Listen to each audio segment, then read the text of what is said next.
So excuse my appearance, but I got in at midnight last night, and yeah, so this is what I look like after I've been traveling for half a day and get home really late. Moving on.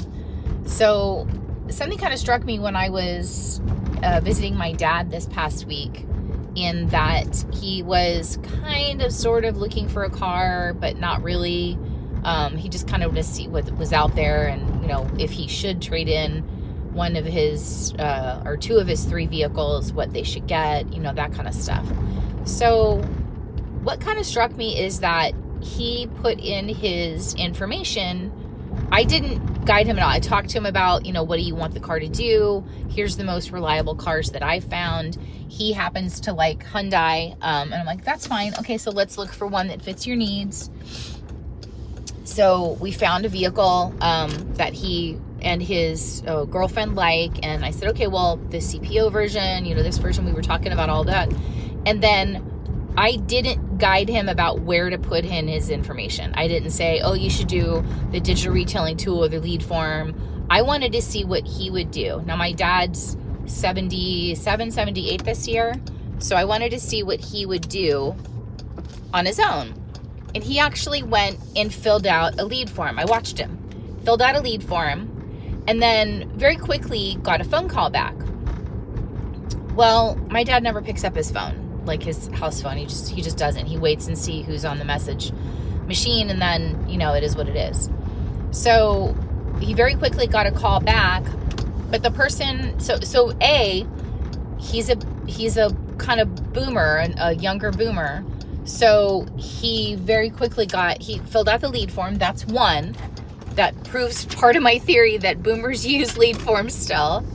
And then two, the other part of the equation that I wanted to kind of examine was the fact that the person who called us back didn't say anything on the voicemail. I listened to it. They called 3 times, 4 times. Not once did they say, we're calling in reference to your request for information on this CPO Hyundai Tucson. We're calling for your request to give you more information about this vehicle, to discuss this vehicle, you know, anything like that. Hey, we received your inquiry. This is so-and-so from this dealership. Go ahead and give us a call back. What?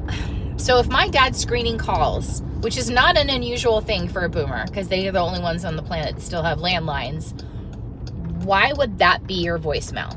Now, I know she doesn't know he's a boomer, but if you get to the point where you have a voicemail, regardless, and you can't tell what it is, if it's a landline or a cell phone, right? Why would your message be, hi, this is Candace calling from XYZ Hyundai.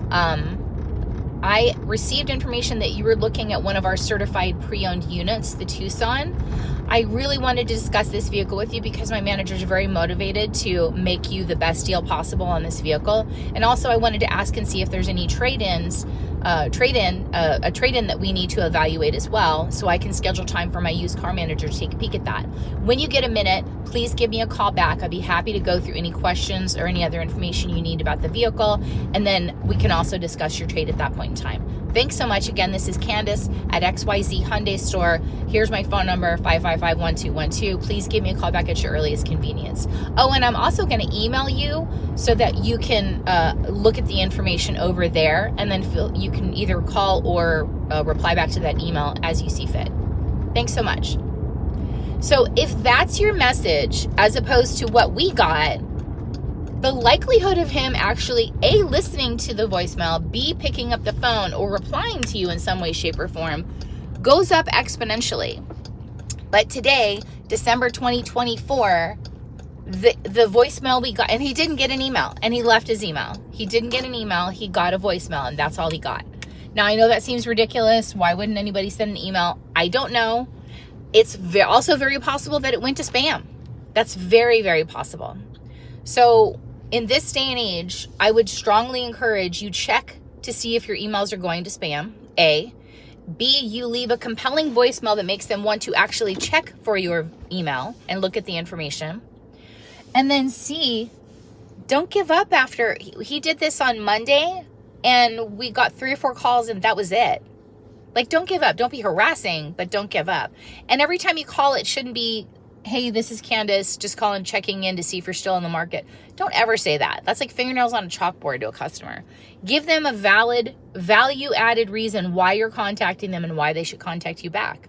And then watch your communications actually be much better and much more valuable, not only to the customer's time, but to your time. That's my 2 cents for this week. Merry Christmas and happy selling.